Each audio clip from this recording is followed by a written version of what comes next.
there's been some more write-ups.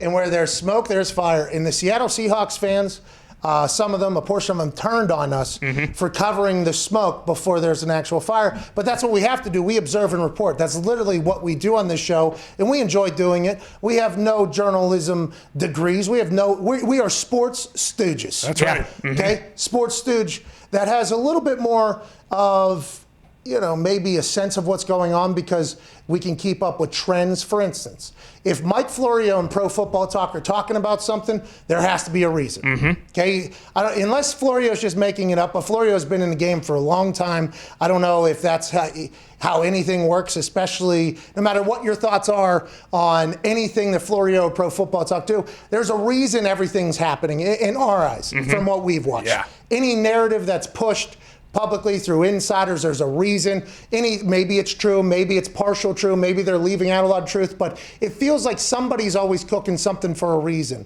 Mike Florio started talking a little bit heavily this weekend on Pro Football Talk, even so much so as much as putting up a poll this morning about Aaron Rodgers and the Green Bay Packers relationship. How do you view this going, Ty, especially after that there's being some real coverage being put on it by a lot of different people? We talk about it as like a, there's 1 year guaranteed money. You would assume that he would get this deal done, especially with what everybody else is doing.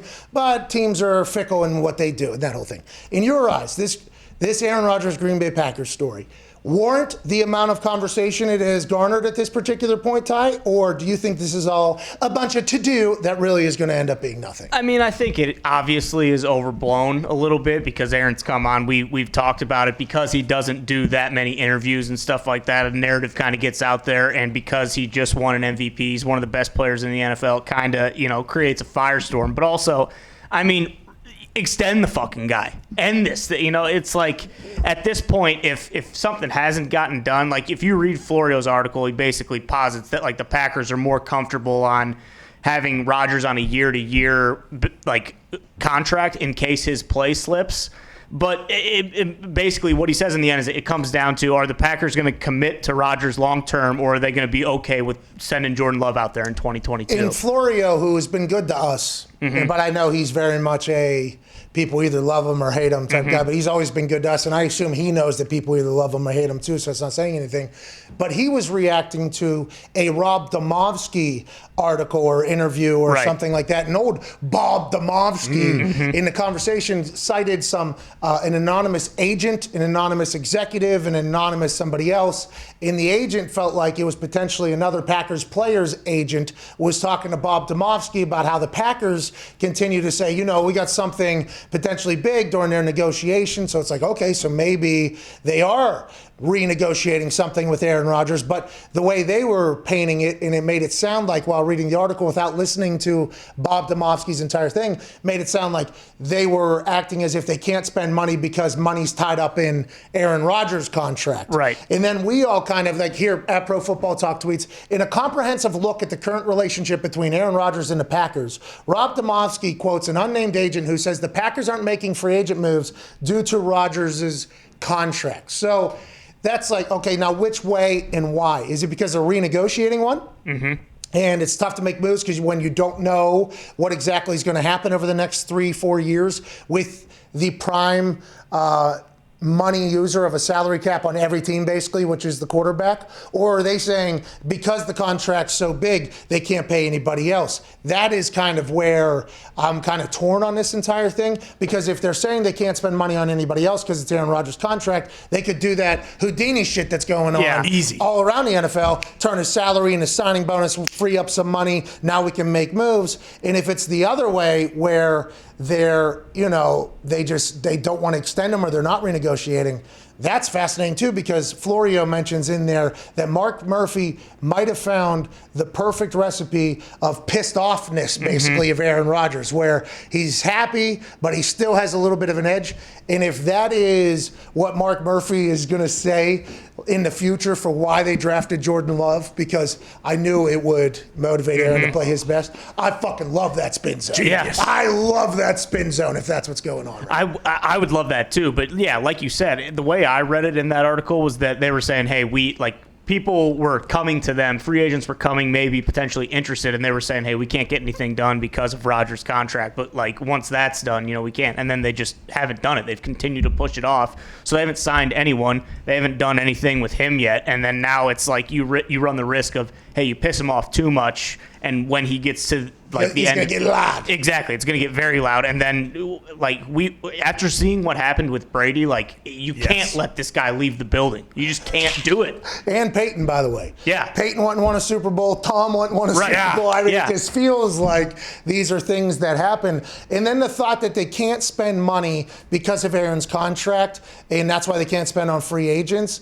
Warren Sharp, who's like super analytic guy, you know what I mean? Of course. Great mustache. Oh, yeah. That's Sharp Analytics. He'll dive into all this stuff. I think he when he hears something like that, he's like, oh, great, another math Is that right? little study I can get into. Put maybe some headphones on, and he just starts going in. The money that the Packers have spent before the massive Rodgers contract, lowest in the entire NFL. It's lower than the Detroit Lions. Jeez. Oh, yeah. Okay, so Warren Sharp at Sharp Football says no team spends less in free agency than the Packers. Nothing to do with Rodgers' contract, which is signed in 2018. Warren Sharp did this research after this interview came out. Now, I'm not sure, again, if the agent that told Bob Domofsky was saying they couldn't do anything because Rodgers' contract was so high, or was he potentially saying, where's Mark Murphy telling that agent that, hey, we're renegotiating right now, and they couldn't let that, so I'm not 100% sure, but let's go with, and this is what Warren Sharp's stats are about, is that they're telling people we can't pay because we have to pay Aaron Rodgers, which is interesting because before Aaron Rodgers' big contract, they paid $181 million in free agency from 2011 to 2017 over 39 players. That's number 32 in the NFL. League average is $437 million, okay? So that's 4X right there. And then the number one team, the Jacksonville Jaguars, $835 million. So the disparity there between the number one overall spending team in free agency versus the number 32 team in spending in free agency is $835 million to the Packers' $181 million. But league average is where I'd assume most people will be, still way below that. Sounds like this is just classic excuse on why they don't want to pay anybody. Yeah, for sure. And I mean, like if you're a Packers fan, this is business. I mean, that's why, everyone gets so pissed when Is it because there's no owner?